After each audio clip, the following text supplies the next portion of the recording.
नमस्कार। आयुष के आज के इस अंक में मैं डॉक्टर नंदिनी राज मिश्रा आपका हार्दिक स्वागत करती हूँ। दर्शकों, आज हम शरीर की एक ऐसी गंभीर समस्या के बारे में बात करेंगे जो लाइलाज नहीं है, जिसके कई लक्षण हैं, लेकिन अक्सर लोग इसे सुनते ही घबरा जाते हैं। मैं बात कर रही हूँ हेपेटाइटिस के बारे में, जिसके अलग अलग तरह के लक्षण हैं, अलग अलग तरह के प्रकार हैं, इसीलिए इसे समझना और भी ज़रूरी हो जाता है। और इन्हीं सब पहलुओं पर चर्चा करने के लिए हमारे साथ आज स्टूडियो में मौजूद हैं डॉक्टर निवेश सेरहा, जो कि एक गैस्ट्रोएंट्रोलॉजिस्ट हैं, पेट एवं लिवर रोग विशेषज्ञ हैं। डॉक्टर साहब, आपका हमारे स्टूडियो में हार्दिक स्वागत है। धन्यवाद। सर, मेरा पहला क्वेश्चन है, आज हम हेपेटाइटिस की बात कर रहे हैं। हेपेटाइटिस असल में है क्या? ये क्या बीमारी है? हेपेटाइटिस की बात करी जाए तो हेपेटाइटिस जो है, जब लीवर में इन्फ्लेमेशन होता है या सूजन आ जाती है, उसको जनरली हेपेटाइटिस कहा जा सकता है।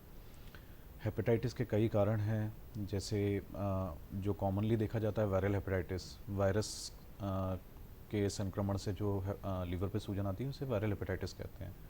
अब वायरल हेपेटाइटिस कई किस्म के होते हैं जो कॉमनली अपने देखे जाते हैं। हेपेटाइटिस ए है, हेपेटाइटिस बी, हेपेटाइटिस सी।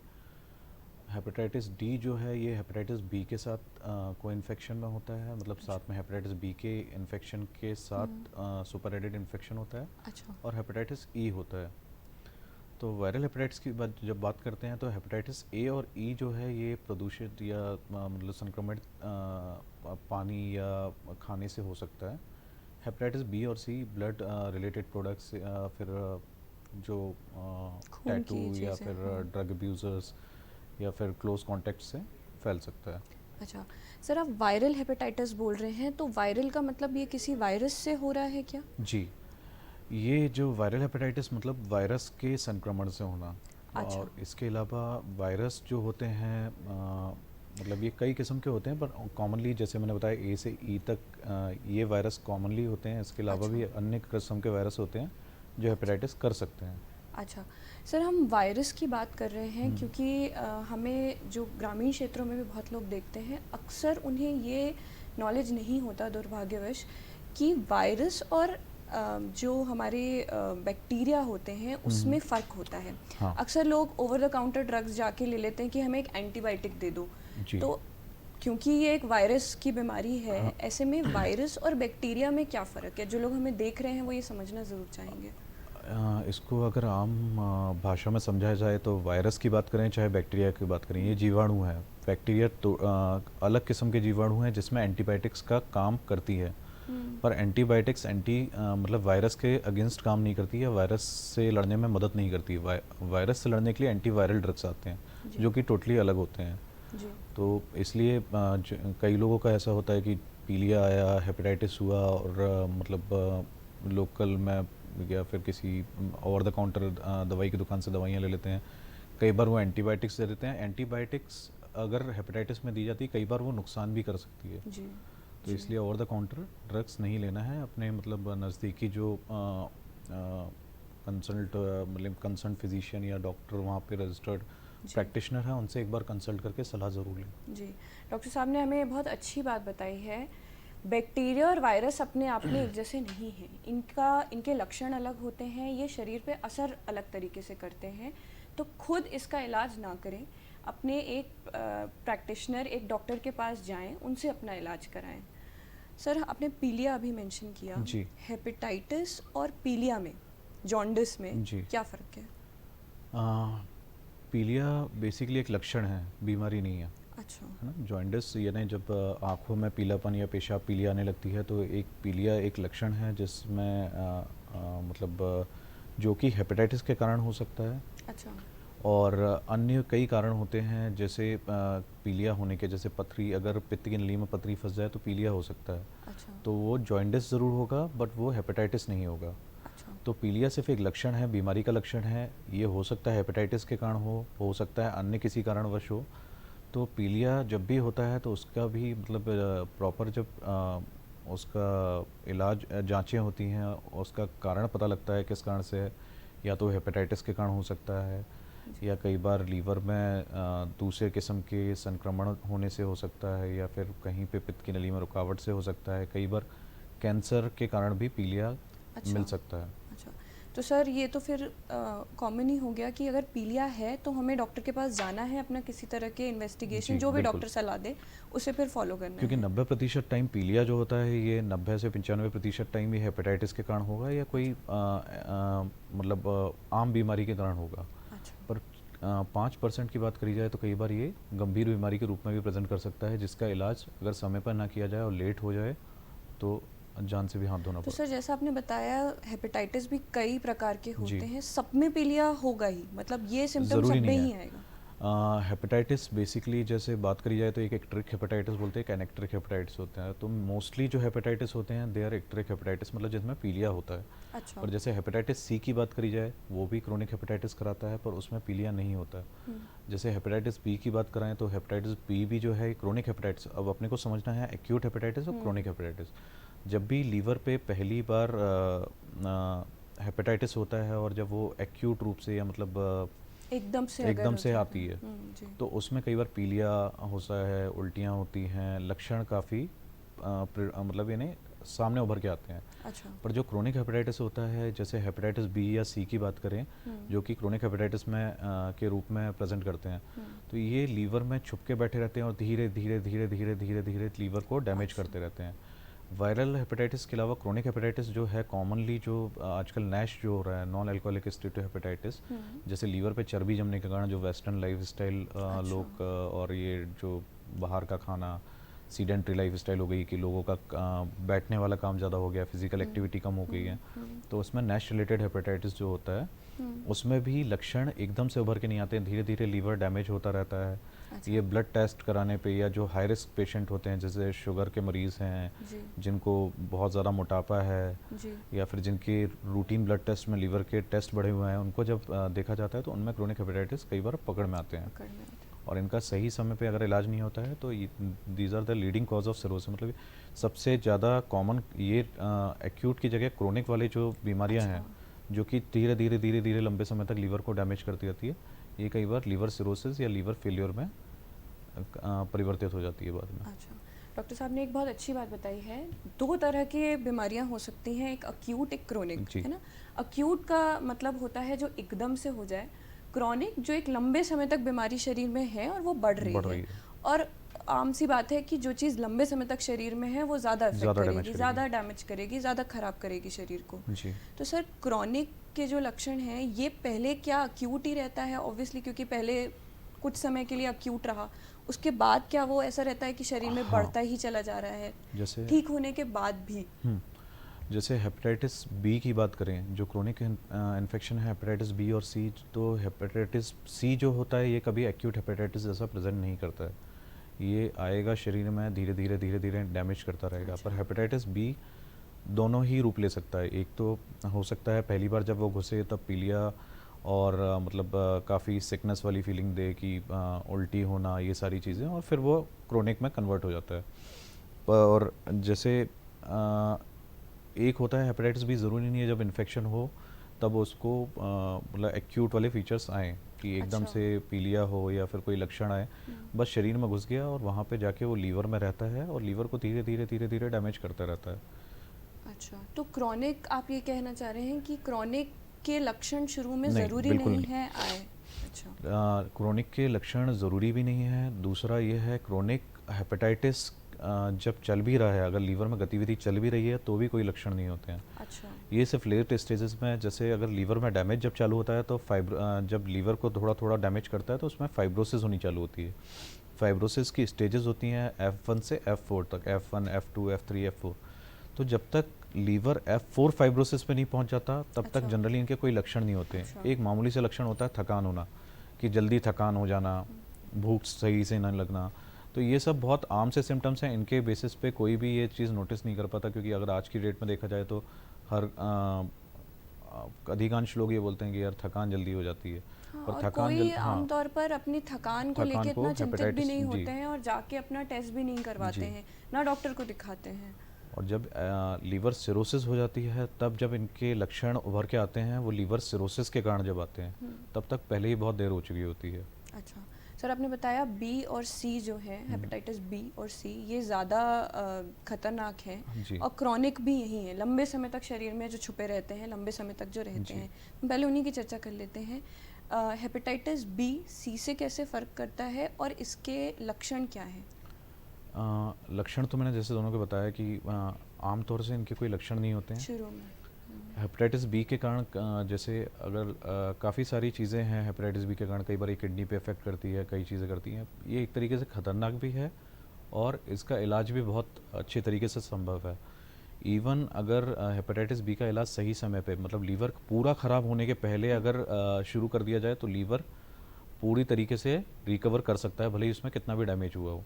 चांसेस बहुत अच्छे होते हैं इनके लिए। पहले आज से बात करी जाए तो शायद मेरे ख्याल से 2012 के पहले बहुत अच्छी दवाइयाँ नहीं थे, अच्छा। पैगेंटरफेरोन वगैरह थे, बट उनके रिजल्ट्स बहुत अच्छे नहीं थे। पर आज की डेट में जो दवाइयाँ हैं दे आर ऑलमोस्ट 99% इफेक्टिव अच्छा। और अप टू 100% एफिकेसी भी है, कोई रेजिस्टेंस नहीं है। सिर्फ दिन में एक गोली खानी है। अब हेपेटाइटिस बी और सी में जैसे आपने पूछा फ़र्क क्या है, तो लक्षण में तो कोई फ़र्क नहीं है। हेपेटाइटिस सी से अगर सिरोसिस होती है तो उसमें कैंसर बनने के चांसेस ज़्यादा अच्छा। होते हैं। हेपेटाइटिस बी में भी अगर सिरोसिस होता है तो कैंसर बनने की संभावना ज़्यादा होती है, पर सी की अपेक्षा में थोड़ी सी कम होती है। अच्छा। हेपेटाइटिस बी और सी का जो मेन डिफरेंस है वो इलाज में है। हेपेटाइटिस बी के लिए दवाइयाँ हैं, बहुत अच्छी दवाइयाँ हैं, पर वो आपको हो सकता है लंबे समय तक, कई सालों तक खानी पड़े हो, या हो सकता है एक गोली ज़िंदगी भर भी खानी पड़े। अच्छा। हेपेटाइटिस सी का जो ट्रीटमेंट पहले बहुत ख़राब था, अब वो बहुत अच्छा हो चुका है, गोलियों पे आ गया है, इंजेक्शन्स की ज़रूरत नहीं है और 12 हफ्ते का ट्रीटमेंट में हेपेटाइटिस सी शरीर अच्छा। से ख़त्म किया जा सकता है। तो ये जो अभी मेडिकल साइंस ने जो तरक्की करी है, मतलब आज से अगर 5-7 साल पहले की बात करी जाए तो अपने पास ऐसा कोई इलाज नहीं था जिससे हेपेटाइटिस सी का बहुत अच्छा ट्रीटमेंट कर सके। जी। और with in year of time मतलब इन्हें हेपेटाइटिस सी का पूरा इलाज मिल चुका है। अच्छा। तो उम्मीद करते हैं कि हेपेटाइटिस बी का भी फ्यूचर में, क्योंकि हेपेटाइटिस बी एक डीएनए वायरस है और ये हेपेटाइटिस सी आरएनए है। अच्छा। तो हेपेटाइटिस बी के साथ दिक्कत ये है कि ये सीसीसी डीएनए एक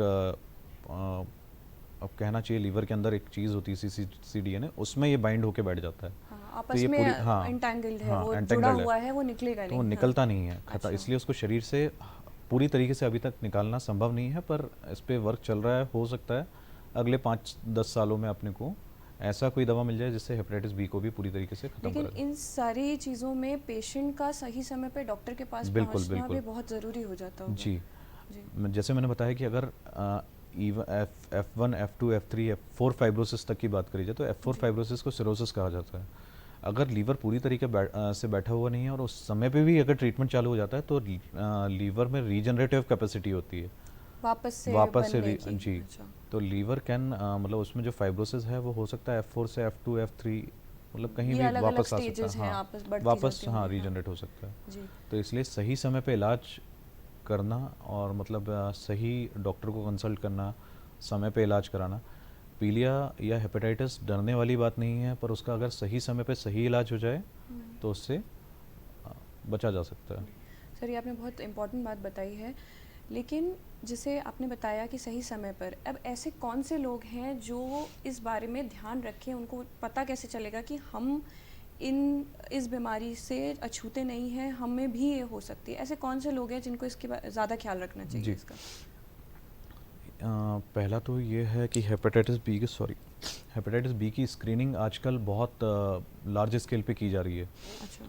तो मतलब कई बार कैंप्स लगते हैं हॉस्पिटल में फ्री है, जैसे हेपेटाइटिस डे पे 28 जुलाई को जो आ रहा है, जी। इस पे कई जगह फ्री कैंप्स होते हैं। तो एटलीस्ट जिनका स्क्रीनिंग नहीं हुआ है, हम्म। मतलब शहरों में तो फिर भी काफ़ी अवेयरनेस है, लोगों ने हेपेटाइटिस बी का टीका भी लगवाया है, लोग जांच भी करवाते हैं, पर हम्म। गांव और ग्रामीण क्षेत्रों में हम्म। अभी भी हेपेटाइटिस को लेके अवेयरनेस नहीं है। जी। तो मैं ये कहना चाहूँगा कि जिनको हेपेटाइटिस बी का जी। टीका जो है बहुत ही मतलब इन्हें रीज़नेबल रेट्स पे है, बहुत सस्ता है। और अगर एक टीके से अगर हेपेटाइटिस बी से बचा जा सकता है तो बिल्कुल हेपेटाइटिस बी का टीका सबको लगवाना चाहिए। जी। टीका लगवाने के पहले एक HbSAg वाला टेस्ट होता है, जी। स्क्रीनिंग टेस्ट होता है हेपेटाइटिस बी का, हम्म। ये सबको करवाना चाहिए एक बार। अच्छा। चाहे भले ही वो हाई रिस्क हो या फिर पीलिया की हिस्ट्री है नहीं है, उससे फ़र्क नहीं पड़ता। एक बार अगर हेपेटाइटिस बी की स्क्रीनिंग करवाने के बाद अगर वो 3 टीके लगवा लेते हैं, जैसे 3 टीके का डोजिंग जो होता है, जैसे आज एक लगेगा 1 महीने बाद और 180 दिन या 6 महीने बाद, अगर ये 3 टीके वो लगवा लेते हैं सही उस पे, तो हेपेटाइटिस बी से जीता जा सकता है। अच्छा और सर, ये जो आप टीके की बात कर रहे हैं, ये किसी भी उम्र में लग सकते हैं? बिल्कुल किसी भी उम्र में। बच्चों में तो आजकल ये इम्यूनाइजेशन प्रोग्राम में आ गया है, तो जो जो सरकारी प्रोग्राम हाँ, चलते हैं। पिछले अच्छा। 10 साल से ये चल रहा है, तो जो 10 साल तक के बच्चे हैं उनको तो ऑलमोस्ट लगा ही होगा, पर जो एडल्ट्स हैं जिनको नहीं लगा है या जिनको क्लियर नहीं है टीके का, तो उनको भी ये टीका लगवाना चाहिए, क्योंकि इससे अगर हेपेटाइटिस बी से बचा जा सकता है तो ये बहुत अच्छी चीज़ है। सर मैं एक बार फिर से ये मैसेज दे देती हूँ, 1, 2 और 6 महीने में 3 डोज हाँ, लगते हैं। तो 1 महीने में, उसके बाद दूसरे महीने में और उसके बाद छठे महीने में हेपेटाइटिस बी से बचने के लिए आज एक वैक्सीन मौजूद है, जो आपको एक टेस्ट कराने बिल्कुल। के बाद, वो हाँ, देखने के बाद अपना वो करवाना वैक्सीन चाहिए। लगवा लेना चाहिए, है ना? मैंने सही बिल्कुल। कहा ना सर? जी, जी। जी। तो सर हमने बात करी बी और सी के बारे में। हाँ, लेकिन शायद सबसे आम हेपेटाइटिस ए है जो ज़्यादातर हमें जी। देखने को मिलता है। अभी हेपेटाइटिस ए और ई जो है, जी। हेपेटाइटिस ए और ई, ये नॉर्मली अभी जैसे रेनी सीज़न आ गया है, अभी हम लोगों ने काफ़ी देखे भी हैं हेपेटाइटिस ए के। अभी मैंने मेरे ख्याल से पिछले हफ्ते में 4 या 5 मरीज़ देखे हैं। अच्छा। तो ये टाइम जो होता है बारिश वाला, ये हेपेटाइटिस ए और ई का मतलब टाइम होता है कि जो बारिश होती क्योंकि सबसे है, ज़्यादा ख़राब इसी पानी समय होता है मिलता और है। इसमें फैलता ज़्यादा है। अच्छा। फीको ओरल रूट जो बोलते हैं कि मतलब इन्हें ये अपने मतलब इन्हें खाने दूषित हाँ, खाने या पानी से आ सकता है। अब हेपेटाइटिस ए का जो होता है, नॉर्मली हेपेटाइटिस ए एडल्ट्स में थोड़ा कम कॉमन होता है, क्योंकि ये बचपन में कहीं ना कहीं अपने को एक बार इन्फेक्शन हो रखा रहता है, उससे लाइफ लॉन्ग इम्यूनिटी मिल जाती है। अच्छा। और हेपेटाइटिस ए की अब वैक्सीन भी आ गई है, तो हेपेटाइटिस ए के वैक्सीन भी आजकल बच्चों के इम्यूनाइजेशन प्रोग्राम में लग रहे हैं, तो धीरे धीरे हेपेटाइटिस ए के इन्फेक्शंस कम होंगे। अच्छा। और हेपेटाइटिस ई जो है, हेपेटाइटिस ई कहना चाहिए अपना रूप बदलता रहता है, तो इसकी इम्यूनिटी जो रहती है लाइफ लॉन्ग नहीं होती, तो एडल्ट्स में हेपेटाइटिस ई भी बहुत कॉमन है। अच्छा। नॉर्मली 95% केसेस में ये माइल्ड हेपेटाइटिस होके ठीक हो जाता है। जैसे अब कई बार देखा भी होगा आपने, वो जो माला वगैरह लोग गांव में पीलिया के लिए सर पहन मैं लेते हैं। वो क्वेश्चन, मेरा था आपसे अगला क्वेश्चन ही जी। कि अक्सर लोग झाड़ फूक और माला, स्पेशली ये हेपेटाइटिस सुनते ही लोग इसके पीछे ज़रूर जाते हैं। जी। ऐसे में जो ग्रामीण क्षेत्र के लोग या इन जनरल जो लोग हमें देख रहे हैं, उनको आप क्या सलाह देना चाहेंगे, जो ये डॉक्टर के पास जाने की बजाय झाड़ फूक और माला, और क्योंकि जो मैंने पढ़ा इस प्रोग्राम के लिए मेरे सामने आया कि शायद ए और ई जो है ये सेल्फ लिमिटिंग है, अपने जी, आप जी, ठीक जी, होता जी, है। बिल्कुल। तो लोग ये मान के बैठे हैं कि हम बाबा के पास जाएंगे, हम झाड़ फूक करा लेंगे तो वो अपने आप ठीक हो जाए, मतलब उससे ठीक हो जाएंगे। तो ये कितना गलत है? इसमें कुछ चीज़ें हैं जो लोग कॉमनली करते हैं। एक माला पहनते हैं और उसमें कुछ लकड़ी बंधी रहती है, और वो कहते हैं जैसे जैसे माला बढ़ती जाएगी पीलिया कम होती जाएगा। दूसरा लोग करते हैं कि बाबा, कई लोग रहते हैं जो दूध से हाथ पैर धुला देते हैं और बोलते हैं कि इसमें पीलिया निकल गया। तो ये ऐसा नहीं है। नॉर्मली जो हेपेटाइटिस होता है, इसका एक कोर्स होता है, डिसीज़ कोर्स होता है। जी। सबसे पहले जो होता है, भूख कम होती है, भूख कम होने के कुछ दिन बाद पीलिया आना चालू होता है। पीलिया जो होता है नॉर्मली 2 हफ्ते तक चलता है, 2 हफ्ते बाद वो प्लेटू करता है, प्लेटू करके अपने आप कम होना चालू हो जाता है।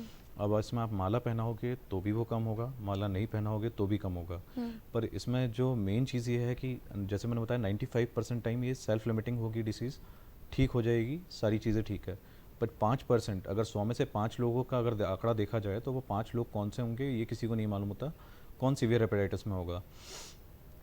और जो लीवर फेल्योर में, एक्यूट लीवर फेल्योर में 5% से भी कम होते हैं लीवर फेल्योर वाले, पर एक्यूट फुलमिनेंट एक्यूट हेपेटाइटिस 5% का जो है रिस्क होता है कि they can go into severe acute hepatitis और फुलमिनेंट एक्यूट हेपेटाइटिस। इनमें से 1% जो होते हैं कई बार, मोस्टली जो प्रेग्नेंट फीमेल्स होती है, अगर इनको इन्फेक्शन होता है तो दे आर मोर प्रोन, मतलब उनमें ज़्यादा संभावना होती है लीवर फेल्योर की।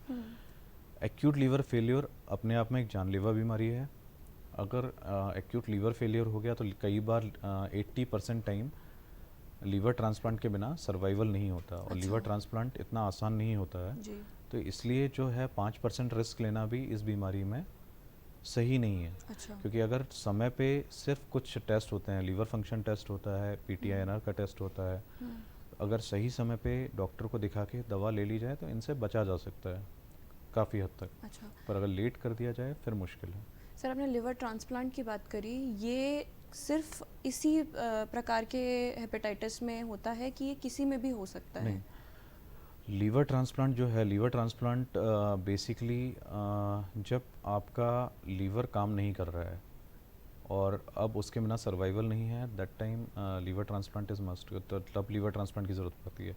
अब इसमें जो कारण है लीवर ट्रांसप्लांट के, एक तो होता है एक्यूट लीवर फेल्योर, जैसे मैंने बताया कि कई बार एकदम से बीमारी, पहले लीवर बिल्कुल हेल्दी था पर एकदम से पीलिया हुआ और लीवर ने काम करना बंद कर दिया, ऐसी स्थिति में जिसमें लीवर अब काम करने की उम्मीद भी नहीं है या उसके बिना सर्वाइवल नहीं है, तब लीवर ट्रांसप्लांट लगता है। दूसरा होता है क्रोनिक लीवर डिसीजेज, जैसे मैंने बताया क्रोनिक जो हेपेटाइटिस, लंबे जिनमें समय हाँ तक चल रहा है। जो सिरोसिस हो चुका है, लंबे समय की बीमारियों के बाद ख़राब हो गया है, अब लीवर काम नहीं कर रहा है, वैसे में लीवर ट्रांसप्लांट की ज़रूरत पड़ती है। तो एक्यूट लीवर फेलियर या फिर क्रोनिक जो लीवर बहुत डिजीज, लंबे सिरोटिक, समय हाँ, तक है। जी। डिकम्पनसेटेड सिरोसिस सर हो और रहता है। कैंसर या मैलिग्नेंसी, ये जी। भी इसी में आगे होता है या ये अलग तरह से? नहीं नहीं, जब लीवर सिरोसिस हो जाता है तो लीवर जी। सिरोसिस के बाद जो ख़राब लीवर होता है उसमें हमेशा टेंडेंसी होती है कई बार कैंसर बनने की।